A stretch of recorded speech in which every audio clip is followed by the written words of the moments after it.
Okay, so we're going to go ahead and open up our Cricut design space. I'm going to go to Canvas. I'm going to go to Upload. I already uploaded this elephant. I'm just going to add that to Canvas.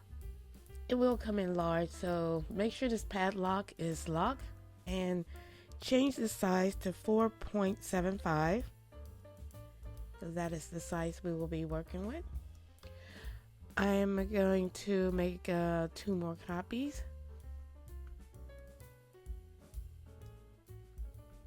I'm going to go over to Shapes and I'm going to choose a square. And I'm going to copy 2 more.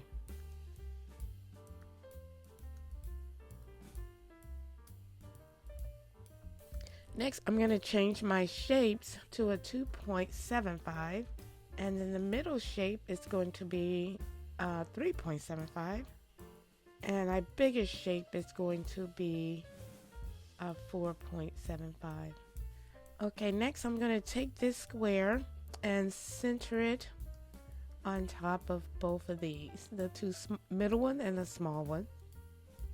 This is already the size we want it to be. As you can see, it's the exact same size. I'm going to select both, alignment, go to alignment and click center. Go down to the bottom right and click slice. I'm going to do the same thing with the smaller one. Select both, go to alignment, center, and slice. I'm going to move the extra over here. We don't need that anymore. We can go ahead and delete. And you move this down and this down. This is perfect. This is the size we want. I'm next going to take those same 3 squares, select them all. I'm going to go up to the top and change the color white. And then I'm going to go to where it says Operation, Basic Cut. I'm going to change that to a score line. Next, I'm going to go over here to my shapes again, and I'm going to select this square, and I'm going to copy it 2 more times.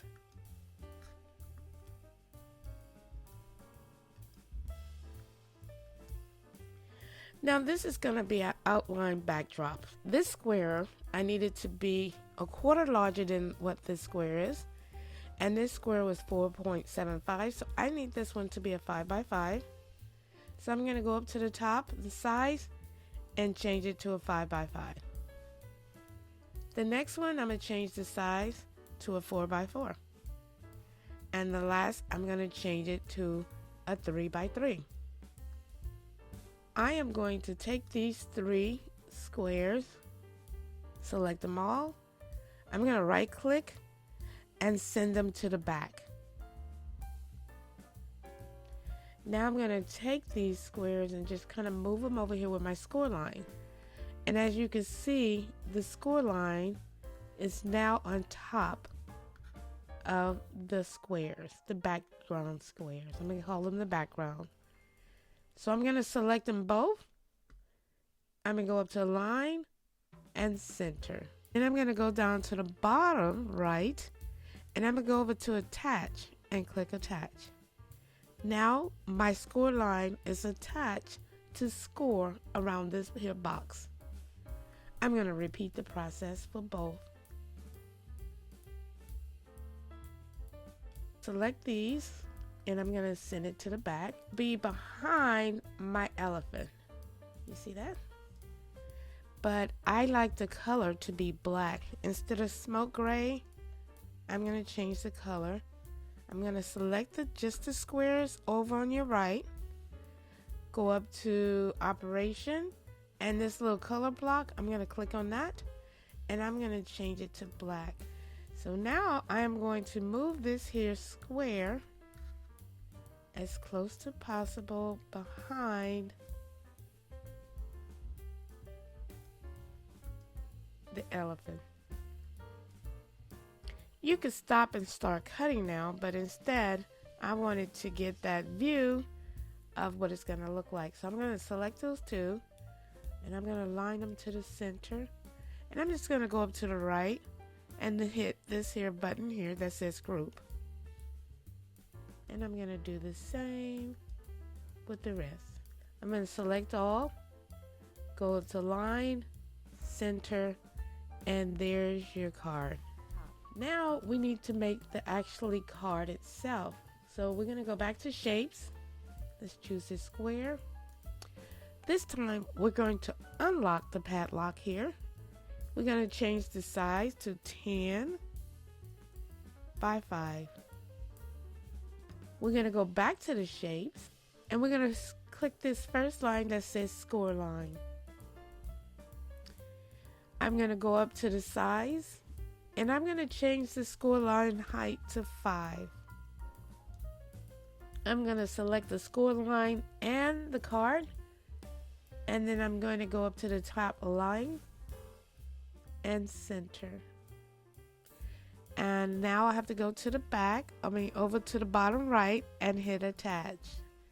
Now my score line is going down the center. Select the rectangle only and just change the color to black. Now let's go to make it. Because I'm going to be doing my own sticker, making my own sticker, I like for this elephant to be sublimated onto my sticker. So I'm going to mirror my image. Let me change this size to a 12 by 12. I just rather do a 12 by 12. That is going to have me to do 2 mats, but that's okay. Okay, next we want to go ahead and hit continue. Okay, so first this here is going to be cut from a laminate sheet and vinyl. So I am going to go ahead and call this glitter cardstock because glitter cardstock work really well. First, let's go ahead and send this to the printer, and we make sure our mirror was on. I am going to select use system dialog. I am going to be using my Epson ET2760 series and click print. Now this is very important. If you're not working in a full screen and this is spinning for a while, it's because your printer is hidden behind here. So you need to drag this down a little bit, click on that to bring it forward. Now I'm going to select the quality, and I want this to be on the best.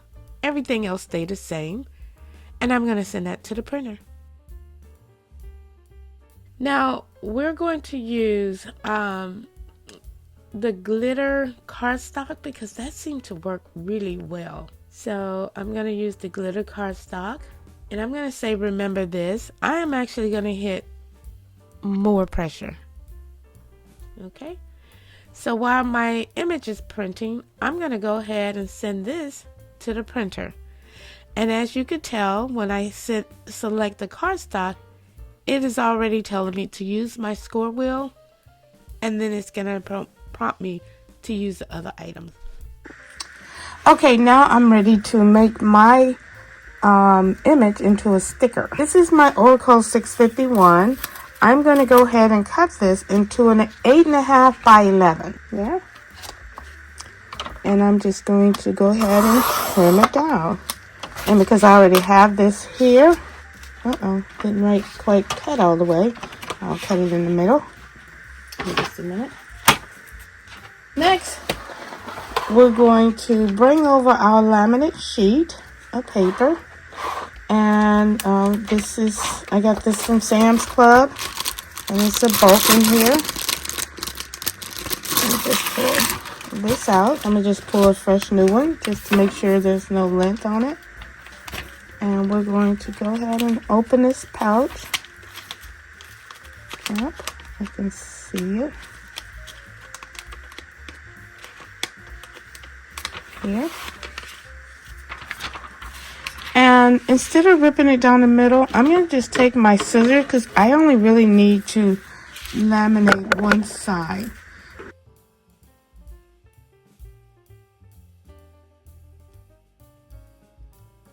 Slide it into this little pouch. Sometimes you have to fuss with it because it wants to roll. But if you cut plenty of them out, you can have them already pre-cut, and you can have them on already ready to go. So that's going down and that's going down. So that looks really good. So I have that pushed as far as it can go. Next, I'm going to bring my laminating machine and let's come back when it's heated up and then we're going to run it through. Okay, you can see our green light is on and it's ready for me to go ahead and laminate this.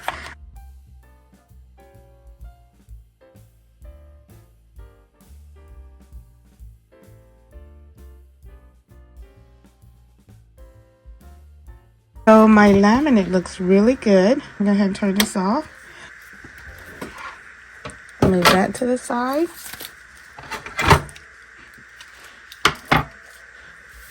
Now we're ready for our image.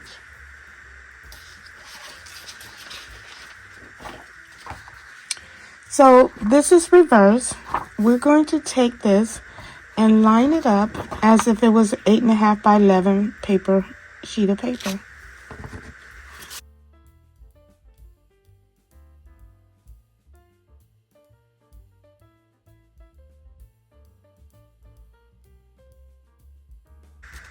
I just don't want it moving much. Okay.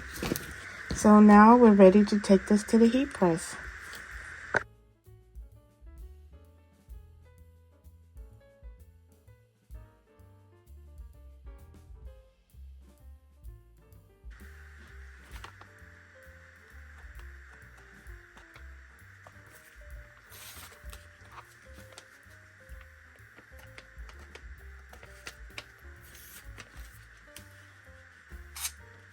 Oh, that's Sublimate pretty, guys.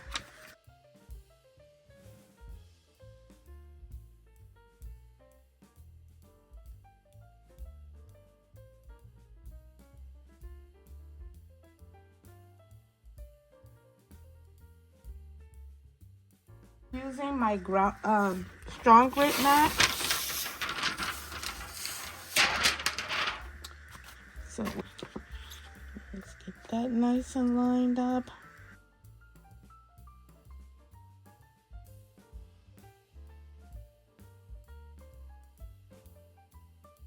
A little shimmer to it.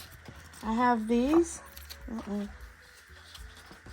glitter that I'm going to put on top. This card is a redo from my cousin because when I made this one for her, it didn't have the bling bling, so I'm going to do it over with the bling bling.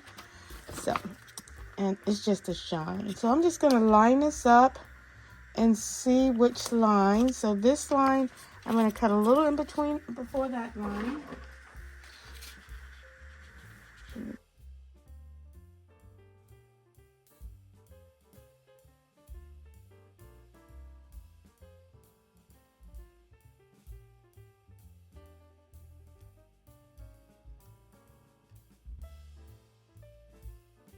So I will have to do it myself. So I'm going to peel this laminate sheet back.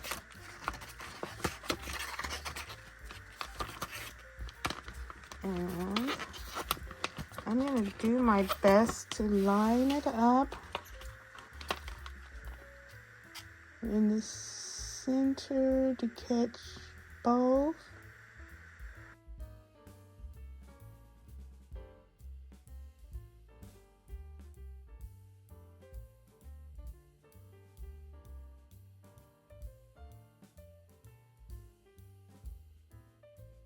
Very pretty.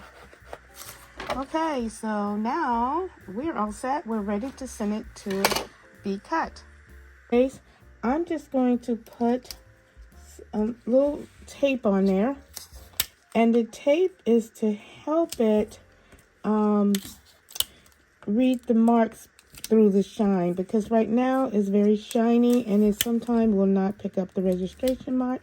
So this is a little hack that I use to get it to read and also to cut it out properly. And so what I did is went back into Cricut Design Space and reversed it back to have to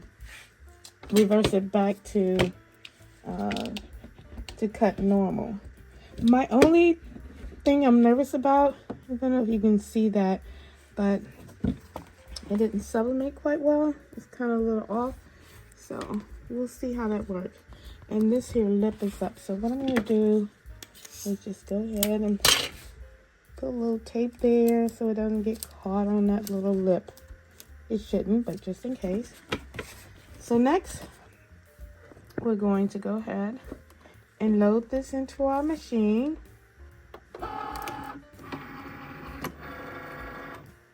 And I will be turning off the lights so that the registration mark can be able to read properly.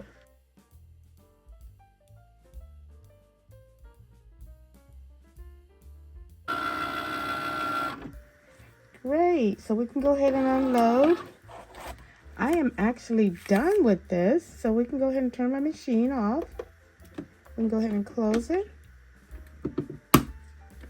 And I'm gonna just slide it back.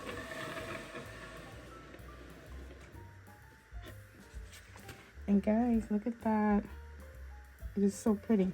You wanna flip it back and try to, you know, pull the mat back. And then once again, I'm using a strong grip mat. You don't have to use a strong grip mat. All my mats is because I'm too lazy to get another one.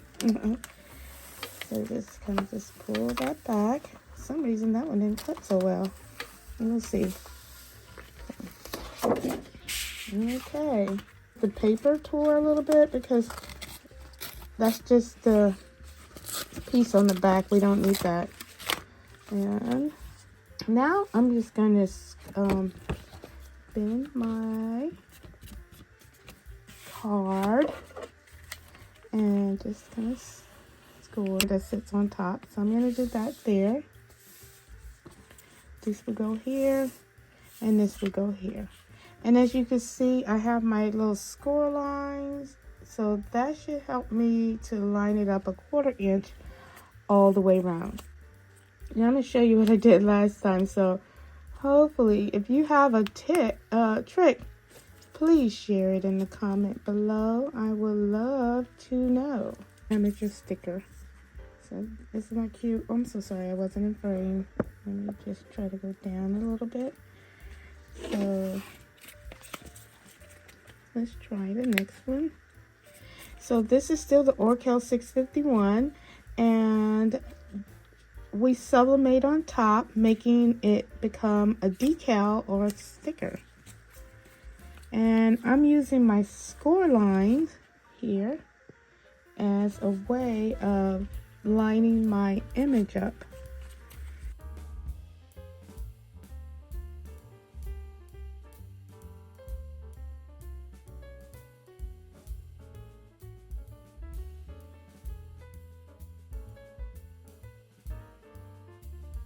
And you could be good with this. I'm just not good with this. And so this here helps me tremendously. Okay, so guys, there you go. We got our 3 cards. Let's go ahead and clean up. So I got this here, these little dots from Dollar Tree a couple years ago. And I noticed they still have them there. And this works for me. I mean, you may have the real glue dots. So I'm just going to put these some ways away from the corner. If you don't want to put this many and you want to make it a lot further from the corner so that you don't see the white, that probably will be best. That probably will look best. And I'll show you. And see, I put mine on the corner so you can kind of see the glue dots a little bit. You can see the dots. Can you see it? But anyway, I'm okay with it. But if you're not okay with it, then you might want to, you know, move it in.